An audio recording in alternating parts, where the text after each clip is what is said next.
안녕하세요. 사진 찍는 회계사 김용호입니다. 여러분들 회계감사라는 업무에 대해서 잘 알고 계신가요? 또 회계감사 업무가 잘 되고 있다고 생각을 하고 계신가요? 잘은 모르겠지만 잘 되고 있다는 생각은 잘 들지 않죠. 얼마 전에 삼성 바이오로직스 것만 봐도 그렇고, 몇 년 전에 대우조선해양 것만 봐도 그렇고, 잘 되고 있다는 생각은 좀 안 드실 것 같아요. 그러면은 근데 오늘 보니까 삼바 주식은 막 오르고 있더라고요. 하여튼 그럼 이제 회계감사 업무가 왜 잘 안 될까? 회계사들이 다 나쁜 놈들일까? 그 이야기를 한번 해볼까 합니다.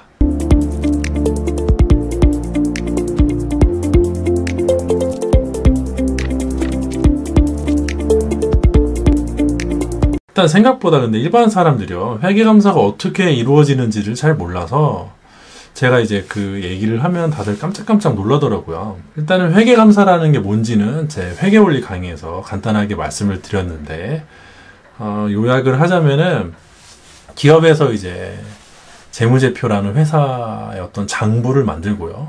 감사인이 이제 거기 가서, 보통 감사인이 회계사죠. 감사는 이제 회계사만 할 수 있습니다. 세무사는 감사를 할 수 없어요. 감사인이 가서 이제 그 장부를 잘 만들었나 검토를 하는 게 감사 업무라고 하면 될 것 같습니다. 근데 첫 번째 문제가요, 누가 누구를 감사할지 누가 정하는지 아세요? 바로 회사가 정해요. 감사를 받는 피감업체인 회사가 자기를 감사할 감사법인, 즉 회계법인을 선정하는 것이죠. 이상하죠? 그 두 번째, 그럼 돈은 누가 주냐? 그 감사를 받는 업체가 감사인한테 돈을 줍니다. 그러니까 정리를 하면 감사를 받는 사람이 자기를 감사하는 사람도 정하고 돈도 주는 거예요. 엄청 이상하죠? 그러니까 이제 구조적으로 이게 어떤 모순이 여기 존재합니다. 구조적으로 일단은 이게 잘 될 수 있는 구조 자체가 아닌 거예요. 만약에 회계법인이 감사를 너무 열심히 하면 어떻게 될까요? 돈을 주는 고객인 클라이언트인 피감업체가 좋아할까요? 그렇지 않겠죠. 정말 만약에 감사를 열심히 했으면은 속으로 두고 봐라 이러면서, 보통 감사 계약을 3년 하는데 그 3년 끝날 때까지 기다렸다가 감사법인을 좀 교체하지 않겠어요? 저 같아도 그렇겠네요. 물론 이런 그 문제점을 보완하기 위해서 피감업체가 마음대로 감사인을 교체를 하지 못하게 하는 규제도 있고, 또 회계법인을 이제 외부기관인 금감원이나 이런 데서 감리도 하고 하지만은, 아무리 여러 가지 보완책을 강구를 해도 이 구조 자체에서 가지고 있는 본질적인 모순을 해결하기는 조금 어렵습니다. 이렇게 피감업체가 자신을 감사하는 감사인을 정하는 걸 그 자유수임제라고 하는데요. 반대로 정부에서 감사업체를 이제 정하는 거를 이제 지정감사제라고 해요. 그러면 지정감사제를 하면 되는가? 문제가 없나? 그건 또 아닙니다. 이게 복잡해가지고, 지정감사제는 그 나름의 비효율성을 가지고 있어요. 애당초 공산주의처럼 국가가 이렇게 딱딱딱 지정해주는데 문제가 없을 리가 없잖아요. 국가가 나서서 누가 누구한테 감사받을지 일일이 지정해주는 거에 대한 어떤 행정적인 그 비용이 상당한 데다가 그 과정을 공정하고 투명하게 유지할 수 있겠는가에 대한 어떤 문제도 있고요. 또 그렇게 해서 감사업체를 지정해버리면 감사 피, 그러니까 요금은 어떻게 책정을 할 거냐, 이런 문제도 좀 생기고, 어떻게 좀 하다 보면 회사 입장에서 너무 과도한 부담으로 다가올 수 있거든요. 그 회사 입장뿐만 아니라 회계법인 입장에서도 회계법인을 운영하는 파트너, 그러니까 회계법인이라는 거는 그 도장을 찍고 책임을 지는 파트너가 있고요. 그 파트너한테 속해 있는 스텝이 있어요.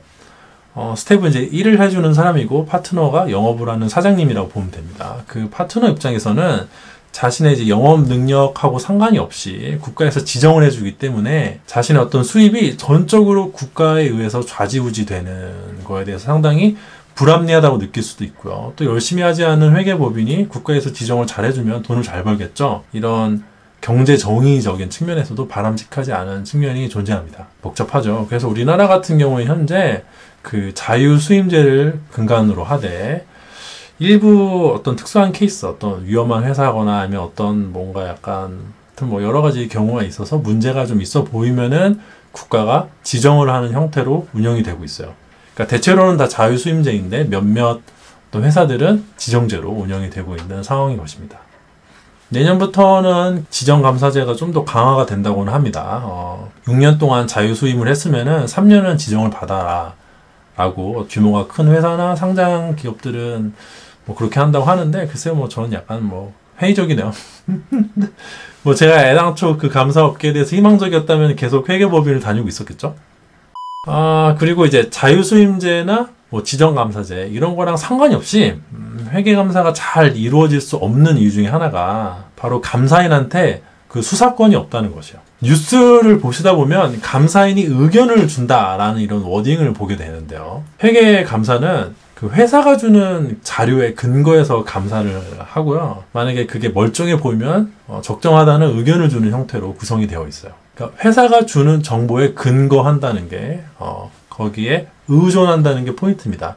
만약에 회사가 문서를 조작을 하면 그게 뭐 케이스 바이 케이스지만 대체로는 감사인이 열심히 했어도 모를 정도로 교묘하게 문서를 조작을 하면 감사인 책임이 아니에요. 회계감사는 문서의 진위 여부까지 검토하진 않거든요. 그러니까 그 정도까지 감사를 진행을 하려면 감사인한테 더 큰 권한을 줘야 돼요. 그런데 감사인이 회계사가 뭐 경찰도 아니고 검사도 아닌데 그런 수사권을 주는 게 적절한지에 대해서는 사람마다 의견이 다를 수 있고, 또 대체로 거의 모든 현대 국가들이 회계사한테는 그런 권한을 주지 않는 게 적합하다라고 판단을 하고 있는 것이 현실입니다.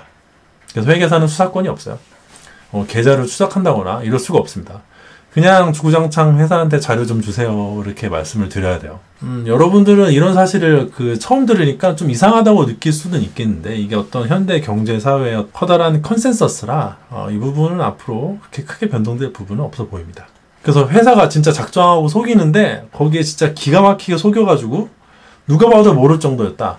그러면 뭐 회계감사로는 잡아낼 수가 없는 것입니다. 못 잡아도 감사인의 책임이 아닌 것이고요. 그럼 만약에 회사가 작정하고 자료 제출을 안 한다. 그럼 막 회계사가 그걸 다 파헤쳐가지고 진실을 밝히느냐? 그건 아니고요. 그냥 의견을 내는 거를 거절을 해요. 의견을 안 냅니다. 그런 형태예요. 즉 정리를 하면은 감사인을 고르는 과정도 문제가 있고, 피감사인이 감사인한테 돈을 주는 것도 문제가 있고, 감사인이 그 권한이 작은 부분도 문제가 있는 것이죠. 이런 여러 가지 요인들이 합쳐져가지고 회계감사가 제대로 이루어질 수 없는 어떤 구조적인 요건이 조성이 되어 있는 것이에요. 자, 그럼 문제가 그럼 이것만 있냐? 그렇진 않죠. 제가 아까 그 회계감사는 회계가 재무제표를 만들고 감사인이 그걸 검토를 한다고 했잖아요. 근데 그게 이제 정상적인 상황인 것처럼 느껴지시지만 이 현실에서는요, 특히 뭐 제가 전 세계에서 감사를 해본 거 아니고 우리나라에서밖에 못 해봤지만 뭐 타국도 비슷할 거라고 생각은 좀 드는 면이 있지만, 어쨌든 간에 회사가 재무제표를 잘 못 만들어요. 재무제표를 만든다는 게 생각보다 굉장히 어렵습니다. 여러분들 생각하는 커다란 그 대기업들 있잖아요. 뭐 삼성이나 현대나 뭐 LG 이런 데는 괜찮아요. 그런 데는 괜찮은데 중소기업들 있잖아요. 중소기업들은 그 재무제표를 만들고 싶어도 제대로 만들 능력이 좀 부족해요. 재무제표라고 하면 역시 이것도 제가 제 회계 원리 강의에서 말씀을 드렸는데, 크게 보면 이제 재무상태표, 손익계산서가 대표적이라고 할 수 있습니다. 근데 일반적인 회사들이 그래도 여기까지는 잘 만들어요. 어떻게든. 그런데 이제 그 뒤로 자본변동표는 뭐 단순하니까 예외로 치는데, 현금 흐름표랑 주석은 좀 얘기가 다릅니다. 이거는 거의 뭐 제가 감사를 할 때까지, 그러니까 몇 년 전만 해도 작성이 제대로 되고 있지 않았어요. 지금은 잘 모르겠습니다. 물론 지금 제가 알려고 하면 알 수 있지만 알려고 하지 않을게요. 너무 민감한 얘기라. 어쨌든 간에 현표와 주석은 그 회사들이 작성할 능력이 없는 경우가 상당하고, 뭐 제 생각이지만 지금도 아마 그러지 않을까 싶습니다. 그러니까 그것도 분명 재무제표인데 회사가 만들질 못해요. 그럼 어떻게 하느냐? 안 만들고 마냐? 그게 아니라 이제 감사인들이 가서 그거를 대신 작성을 좀 해주는 면이 있죠. 원래는 그러면 안 되죠. 근데 그게 현실이 그런데 어쩌겠어요. 원래는 재무제표를 제시하지 않으면, 회사가 만들어서 저한테 주지 않으면은 모두 철수하겠습니다 이러고 의견 거절 막 이래 버려야 되는데, 가는 데마다 다 그러면은 회계법인이 망하는 게 빠르겠어요? 회사가 망하는 게 빠르겠어요? 회계법인이 먼저 망합니다.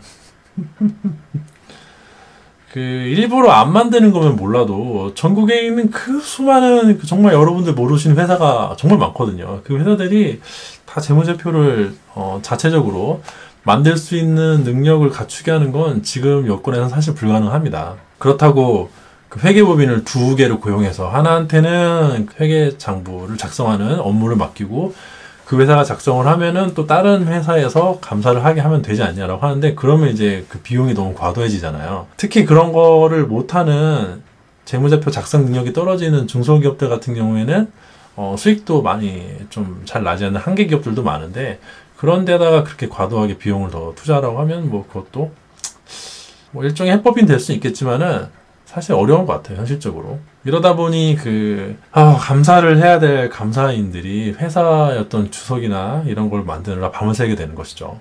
지금 한창 이제 시즌이 이제 막바지에 다다랐는데, 보통 우리나라는 12월 말 법인이 많으니까, 12월 31일 날 회계 기간이 끝나면은 석 달 내로 이걸 해야 되는데, 그래서 지금 1월부터 3월까지는 진짜 바빠요. 그때는 이제 시즌이라고 부르는데, 시즌 되면 회계사들 정말 미친 듯이 바쁘다는 건 유명합니다. 뭐 3시에 퇴근하는 건 일상다반사이고요. 주말도 거의 풀로 근무를 하죠. 스키장 같은 데 못 가고요. 겨울 스포츠는 못 즐겨요. 그리고 설에도 거의 대부분 일을 합니다. 그 시즌 하면 제가 생각이 나는 게, 제가 회계법인에서 감사팀에 일을 할 때 시즌 때 새벽 3시 정도에 퇴근을 하잖아요. 새벽 3시나 4시. 그 정도면 뭐 준수하게 퇴근을 한 편인데, 그때 퇴근을 하고 회사 건물을 딱 나가면은 회사 건물 앞에 택시가 한 서너 대 정도 기다리고 있어요. 새벽 3시인데 택시 기사분들도 아는 거예요. 저 빌딩에서 새벽 3시 정도, 4시 정도면은 회계사들이 스물스물 기어 나와서 지친 그 얼굴을 하고 택시를 탄다는 걸 다들 아니까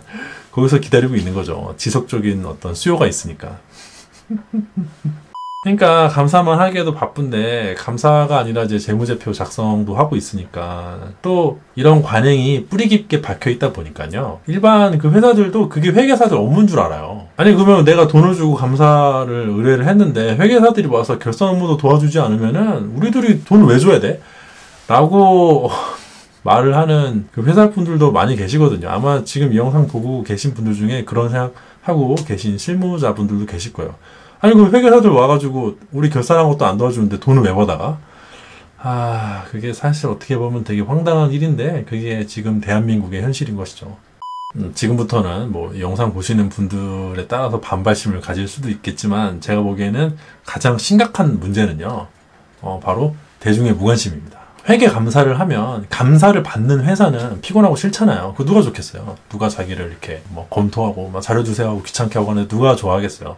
또 감사를 하는 감사인들도 피곤해요. 물론 돈은 벌지만. 그러면은 다 피곤하고 싫은데 그럼 누가 이득을 보는 거야? 감사 왜 하는 거야? 하는데 바로 그 주주와 여러 이해 당사자들과 일반 대중들이 이득을 다 같이 나눠서 봅니다. 특히 상장 회사들 같은 경우에는 이해 당사자도 정말 많고, 이해 당사자들이란 게 거기 일하는 뭐 직원분들이나 또 뭐 채권자들, 뭐 금융기관들, 관련된 뭐 하청업체나 뭐 고객들도 있고, 또 주주들도 엄청 많잖아요. 상장기업 같은 경우에는 오늘만 해도 삼성전자 주주총회가 있었다고 하는데, 그 소액 주주들이 너무 많이 몰려와서 주총장에 다 들어가지도 못해가지고 막 소동이 났다고 합니다. 아까 뉴스 보니까 그러더라고요. 아무튼 그런데 이런 일반 대중, 이런 대중들이 회계감사에 관심이 있는가? 없습니다. 별로 없어요. 그 주식 투자를 하면서 사람들이 호재나 악재와 같은 영업 그 정보에 민감하게 반응하지, 회계 정보에는 그렇게 크게 민감하게 반응하지 않아요. 회사가 망하면 그때는 이제 회계 정보를 까보죠. 뭐 이렇게 어디 소송할 거 없나 이러면서. 제가 가끔 느끼는 게, 그 회계사들한테 어떤 이렇게 유리하게 뭔가 정책을 바꾸려고 하면은 일반 대중들이 오히려 크게 반발하면서 회사 편을 드는 경우가 상당히 많더라고요. 그 회계사들을 향한 어떤 시선이 곱지 않다는 거를 저도 잘 알고 있습니다. 가끔 뼈저리게 느껴요. 그 회계사라고 하면 좀 그렇고, 그 회계사의 어떤 역할 중에서 감사인으로의 역할을 보면 상당히 불만이 많죠. 그래서 가뜩이나 저희가 을인데, 회계사들은 뭐 자조적으로 우리는 을도 안 돼, 갑을 병정 무정도 된다 이렇게 하는데, 뭐 우리나라 대중들은 글쎄요, 회계사들을 곱게 보지 않아서 회계사들의 대우를 좀 개선하고 감사 환경을 개선하려고 하면은 니네들 돈 벌려고 그러지 이러면서 안 좋은 반응이 나와요. 제가 회계감사 업무를 할 때는 그런 어떤 뉴스나 어떤 뉴스에 달린 댓글들을 보면 마음이 좀 그렇더라고요. 뭐 이제는 감사 업무를 하고 있지는 않지만은 지금도 가끔 그런 대중들의 반응이나 어떤 인식을 보면 뭐 한편으로는 공감이 되는 부분도 있습니다. 하지만 누가 누구 편인지는 잘 모르겠어요. 자, 그러면 이런 상황에서 회계감사 잘 될까요? 회계감사 자체가 가진 어떤 제도적인 모순도 있고, 회사는 무능력하고 회계감사 싫어하고 일반 대중들은 회계감사 역시 무관심한 데다가 감사인한테는 어떤 적대적인 상황에서 잘 될 리가 없죠. 회사도 정보 이용자도 이게 관심이 없다 보니까 결국에는 현실에서는 가격 경쟁을 하게 됩니다. 즉 누가 싼 값에 감사를 제공할 수 있는지 이렇게 그 가격을 낮추는 경쟁을 하게 돼요. 비싼 가격에 제대로 된 감사를 하는 업체보다는 싼 가격에 결산 업무도 도와주는 업체가 좀 더 그 장사가 잘 되겠죠. 그 우리나라 감사피, 그러니까 회계감사의 대가로 회계법인이 받는 돈이 필리핀보다도 싸다는 거는 유명한 이야기인데요. 우리나라 회사들은 그렇게 생각 안 하겠지만 상당히 저렴한 비용을 내면서 감사를 받고 있습니다. 그러니까 그렇게 저렴한 감사비를 받는 우리나라 회계법인 입장에서는 그 감사에다가 많은 인력과 시간을 투자할 수가 없어요. 구조적으로. 다 돈 벌자고 하는 짓이니까 손해를 볼 수는 없잖아요. 그럼 미국 같은 경우 한 6명이 한 3주, 2주 정도 할 일을 4명이 일주일을 주고 하라고 합니다. 그런 식으로 스케줄을 짜야 뭐 어느 정도 이렇게 수익이 나오고 뭐 직원들한테 스페셜도 주고 할 수 있는 거죠. 결국에는 이제 실무를 하는 이제 일선 회계사들, 그러니까 스태프들은 그 매일같이 밤을 새면서도 그 스케줄을 따라가는 게 상당히 힘든데 그렇게 바쁘고 정신없는 와중에서 그 허덕허덕 하면서 스케줄 따라가기도 바쁜 와중에 어떤 그런 구조적인 모순에 대항을 하라고 하는 거는 사실 조금 어려운 얘기예요. 또 이게 혼자 하는 업무가 아니라서 혼자 하는 업무면은 막 이건 옳지 않아 라고 들고 일어나면 되는데 혼자 하는 업무가 아니거든요. 여러 명이 같이 하거든요. 물론 이제 이런 현실을 감독기관도 알고 있고 회계사들도 오래전부터 이런 문제를 인식하고 있기 때문에 여러 가지 노력을 통해서 개선을 하려고 하고 있습니다. 생각보다 개선하려는 의지가 강해요. 근데 쉽지 않죠. 지정감사제 강화 같은 경우도 청년 공인 회계사회 등의 어떤 단체의 어떤 노력을 통해서 꾸준히 그 시도한 결과 이제 입법이 되고 내년부터 시행한다고 하는데 뭐 기대해 봐야겠지만은 올해 그 표준 감사 시간 제도라는 걸 도입하려다가 무산이 됐거든요. 그게 이제 감사를 할 때 아까 말씀드렸던 이유 때문에 너무 시간을 투자를 못 하니까 이 정도 감사를 하려면은 적어도 이 정도 시간은 투입을 해라 라는 표준 감사 시간 제도를 도입을 하려고 했는데 올해부터. 그런데 이제 어떤 재계의 어떤 강력한 반발에 의해서 무산되었습니다. 정말 유감이에요. 완전히 백자된 것 같진 않고 내년에 한번 다시 보자 뭐 이런 얘기인 것 같은데 뭐 잘 모르겠습니다. 회계사들이 그때 제 많으시는 분들이 많이 열받아 했거든요. 그런데 내색은 못하죠. 고객들이니까. 저 같은 경우에는 이제 그런 구조적인 모순에서 몇 년간 시달리다가 결국 이제 그만두긴 했는데요. 해결책이 뭐냐? 딱히 선명한 해결책이 보이진 않습니다. 이게 그렇게 쉬운 문제는 아니라서요. 해결책이 뭐가 있을까 생각을 해봤는데 좀 나이브한 얘기긴 하지만은 그 금융당국이나 회계사들도 물론 노력을 해야겠죠. 그런데 일반 대중, 즉 여론이 움직여서 정보 이용자들이 좀 더 이 회계 정보에 관심을 가지고 말하면서부터 벌써 이거 그 실무진, 그러니까 스태프들, 그 실제로 감사를 하고 있는 실무 회계사들을 응원하는 형태로 회사와 금융당국에 압박을 하면 희망이 좀 보이겠으나 글쎄 뭐 세상은 그렇게 아름답고 순탄하게 굴러가지 않죠. 분명 이 영상에도 야 니네 회계사들 지금 뭐 돈 벌려고 말이야 이렇게 하면서 날카롭게 반응하실 분들 있을 거라고 생각을 해요. 예, 뭐 약간 뭐 암울한 얘기가 되었긴 했지만은 사실 오늘 영상은 이후에 몇 가지 영상을 위해서 올리는 것이고요. 근데 너무 길게 하면 안 볼 거니까 사람들이 오늘은 그냥 구조적으로 왜 회계 감사가 잘 이루어지지 않고 간혹 이렇게 문제가 생기는지에 대해서 다뤄봤습니다. 이런 문제에 대해서 알고 싶어 하고 계셨던 분들한테는 좀 도움이 됐으면 좋겠네요. 모르겠어요. 근데 이걸 보고 회계사들도 화를 낼 수 있을 것 같고 보시는 분들 중에 화를 내실 분들도 있을 것 같고 아무튼 그렇습니다. 그래서 오늘 영상은 어디까지나 제 개인 방송이고 전국에 있는 많은 회계사들 중에 몇만 분의 1에 불과한 정말 n분의 1에 불과한 제 개인적인 의견임을 밝힙니다. 오늘 영상 여기서 마치도록 하고요. 제 영상이 도움이 되고 재미가 있었다면 좋아요와 구독 부탁드리도록 하겠습니다.